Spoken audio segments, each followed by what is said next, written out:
Michael saves $1 the first day, $2 the next day, $3 the next day, and so on.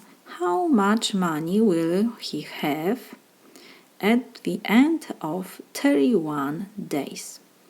So we have that he saves first day $1.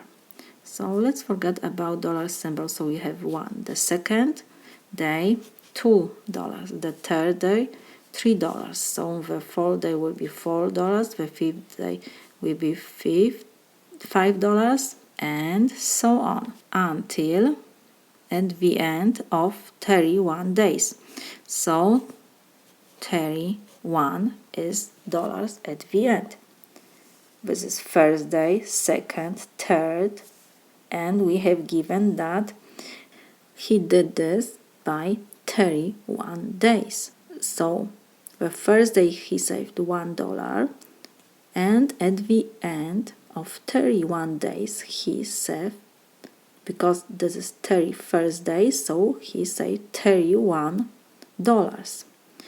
In the second day he saved $2, in third day $3, fourth day $4. So in the 31st day he saved $31. So now what we have to calculate? We have to calculate the sum. How much money will he have at the end of 31st days?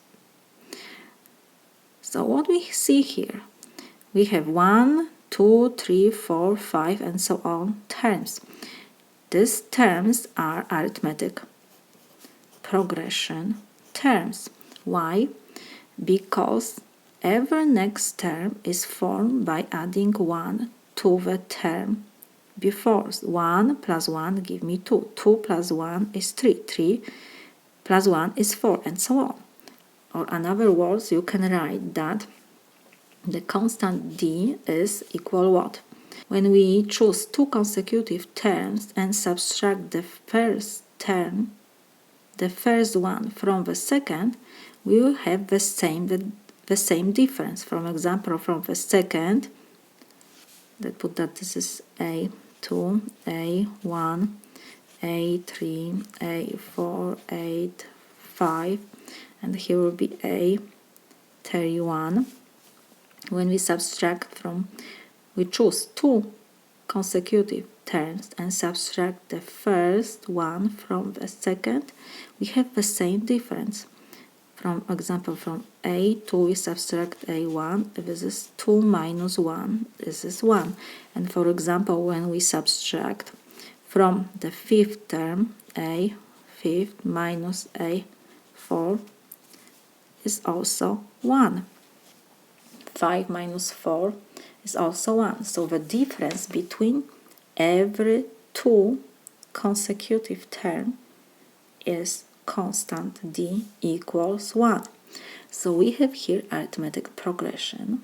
So to find the sum of arithmetic progression of the n terms of arithmetic progression, we use formula that this is equal first term plus last term over 2 times the number of terms.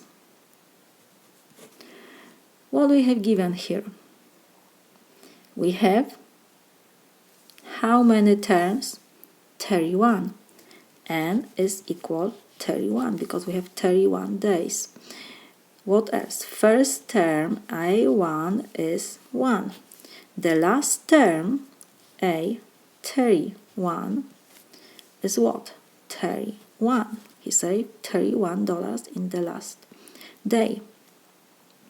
So now we can substitute to this form. So we have S31 is equal A1 is 1 plus AN is A31 is 31 over 2 times number of terms is 31. So this is equal 1 plus 31 is 32 over 2 times 31. So we have that as the sum of 31 terms. What will be 32 and 2 we can reduce, will be 16. So we have 16 times 31. So this is equal 496. So he said $496 at the end of 31 days. So this is my solution.